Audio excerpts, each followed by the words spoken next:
अरे ये लोग इस कचरे से क्या कर रहे हैं? और ये बड़ी सी मशीन कैसी है?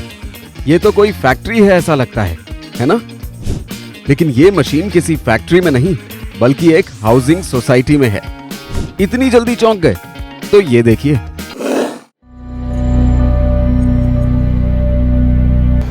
भारत में हम सब मिलकर हर साल तकरीबन 30 करोड़ टन सॉलिड वेस्ट पैदा करते हैं। और ये सारा वेस्ट जाता कहाँ है?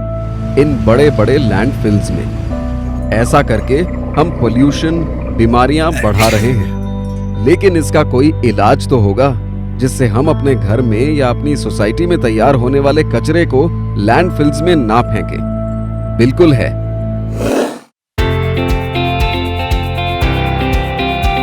पुणे के विलास जावड़ेकर डेवलपर्स ने इसका सॉल्यूशन ढूंढ निकाला और अपने एक डेवलपमेंट प्रोजेक्ट यशविन हिंजवड़ी में उसे इंप्लीमेंट भी किया। I was traveling through the Hinjewadi area. I noticed a lot of garbage that was being thrown on the roadside. It could be also somewhere in the forest areas that there's a lot of illegal dumping that happens. And I think, as a corporate, as a responsible corporate, it is our core responsibility to safeguard the environment from any dump or any form of illegal, dumping of solid waste. ये सारे waste को resource में convert करने के लिए विलास Javadekar developers ने सितंबर 2020 में zero waste project की शुरुआत की। उसके लिए रीचरखा और माई इको सोशल प्लैनेट जैसी संस्थाओं को साथ लिया गया। Waste segregation, kitchen waste composting, recycling, upcycling, ये सब तरीके इस्तेमाल करने के लिए इंफ्रास्ट्रक्चर बनाया गया। लेकिन सिर्फ इंफ्रास्ट्रक्चर बनाना ही काफी नहीं था। सोसाइटी में रहने वाले लोगों का इन्वॉल्वमेंट ज्यादा जरूरी था। आइए देखते हैं सब मिलकर ये कैसे करते हैं।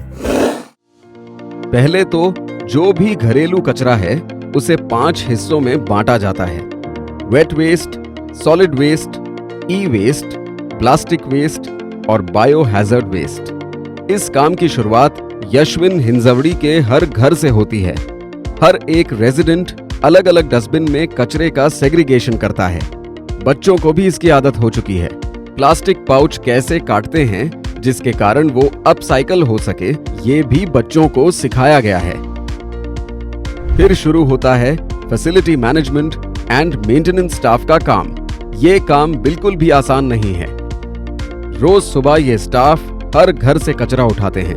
उसमें से वेट वेस्ट जो होता है, मतलब किचन वेस्ट, उसे यशविन हिंजवड़ी में बने इस प्लांट में लाया जाता है। उसे एक बार फिर से चेक करके फिर इस मशीन में डाला जाता है। ये एक गजब की मशीन है। 28 दिन में ये उस वेट वेस्ट से बहुत ही बेहतरीन किस्म की खाद बनाती है। इस खाद का इस्तेमाल करके यशविन हिंजवड़ी के पोडियम पे किचन गार्डन भी बनाया गया है। ऐसा गार्डन आपने कभी किसी सोसाइटी में देखा नहीं होगा, जहां पर बैंगन, टमाटर, हरी मिर्च, पुदीना, पपीता, अदरक और कई तरह की सब्जियां उगाई जाती हैं। क्या बेमिसाल आइडिया है। और यहाँ पर इतनी खाद बनती है कि आजू बाजू के एरिया के किसानों को बेचकर सोसाइटी थोड़ा पैसा भी कमा लेती है ना? कमाल की चीज। आइए अब देखते हैं बाकी का वेस्ट कहाँ जाता है।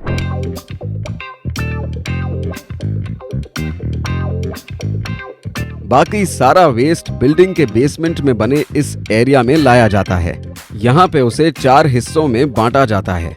प्लास्टिक रैपर्स अपसाइकलिंग के लिए रीचरखा के पास भेजे जाते हैं। उससे वो सुंदर सुंदर बैग्स बनाते हैं।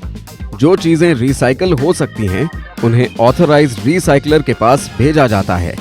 ई वेस्ट भी ऐसे ही ऑथराइज्ड डिस्पोजल एजेंसी के पास भेज दिया जाता है। और जो बायो हैजर्डस वेस्ट है उसे म्युनिसिपल अथॉरिटीज के पास सौंप दिया जाता है। विलास जावड़ेकर डेवलपर्स और यशविन हिंजवड़ी के रहवासियों ने जो अभियान चलाया है उसे हमारा सलाम। जहां पहले 90 ट्रैक्टर कचरा हर महीने यशविन से लैंडफिल्स में डंप कराने जाते थे, अब वो सिर्फ 2 ट्रैक्टर हर महीने जाते हैं। ये एक बहुत बड़ी उपलब्धि है। आज तक लगभग 35 टन किचन वेस्ट से खाद बना चुके हैं और अपना खाना भी खुद उगा रहे हैं। इससे ज्यादा प्रशंसनीय चीज और क्या होगी? You know, the cost that the community has incurred so far is somewhere in the region of 95 rupees per household to actually set up this entire project. And in general, we are hoping that in future, when the project is sustained, you know, the costs will be not more than rupees 80 per household per month. So this is how cost effective a project like this is, and has a massive impact on the environment. IGBC ने Yashwin Hinjewadi society को platinum green building का पुरस्कार भी प्रदान किया है। Hats off to all the society members and committee members. ये residents ही तो हैं पुणे के हिंजवड़ी के रियल हीरोज। अगर भारत में हर एक सोसाइटी ऐसा करने लगे तो हम पर्यावरण की रक्षा करने में सफल हो सकते हैं और अपने बच्चों को एक उज्जवल भविष्य दे सकते हैं, इसमें कोई संदेह नहीं।